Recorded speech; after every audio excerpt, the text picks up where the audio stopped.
ഏവർക്കും അഡ്ഹോക്ക് ലേണിംഗിലേക്ക് സ്വാഗതം.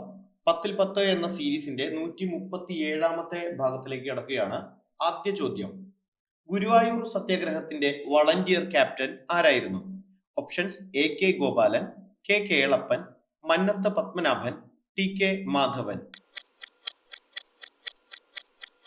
ശരി ഉത്തരം ഓപ്ഷൻ എ ആണ്, എ കെ ഗോപാലൻ. ഏറ്റവും കുറച്ചുകാലം ഡൽഹി ഭരിച്ച രാജവംശം ഏത്?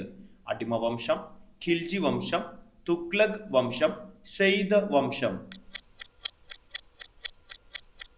ശരി ഉത്തരം ഓപ്ഷൻ ബി ആണ്, ഖിൽജി വംശം. ഇന്ത്യൻ ഭരണഘടനയുടെ ആമുഖത്തിന്റെ ശില്പി ആരായിരുന്നു? Sardar Vallabhbhai Patel, doctor B R Ambedkar, Jawaharlal Nehru, Rajendra Prasad. ശരി ഉത്തരം ഓപ്ഷൻ സി ആണ്, ജവഹർലാൽ നെഹ്റു. നന്ദാദേവി നാഷണൽ പാർക്ക് സ്ഥിതി ചെയ്യുന്ന സംസ്ഥാനം ഏത്?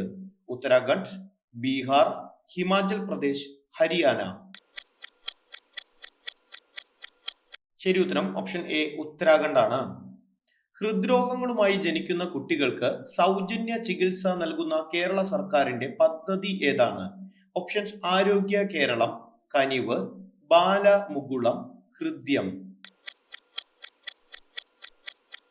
ശരി ഉത്തരം ഓപ്ഷൻ ഡി ആണ്, ഹൃദ്യം.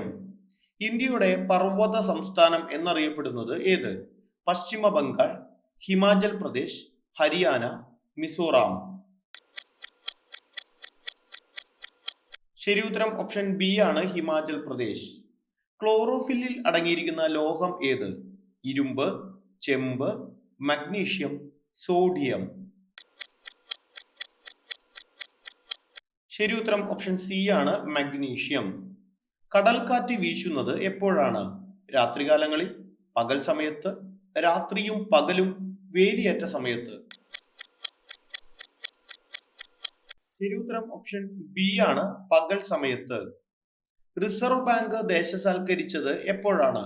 1949 ജനുവരി 1, 1949 ഓഗസ്റ്റ് 15, 1947 ഓഗസ്റ്റ് 15, 1947 ജനുവരി 1. ശരി ഉത്തരം ഓപ്ഷൻ എ ആണ്, 1949 ജനുവരി 1. ബഹിരാകാശ യാത്ര നടത്തിയ ആദ്യ ഇന്ത്യക്കാരൻ ആരെ? Options: Yuri Gagarin, Rakesh Sharma, Vikram Sarabhai, Neil Armstrong. ശരി ഉത്തരം ഓപ്ഷൻ ബി ആണ്, രാകേഷ് ശർമ്മ.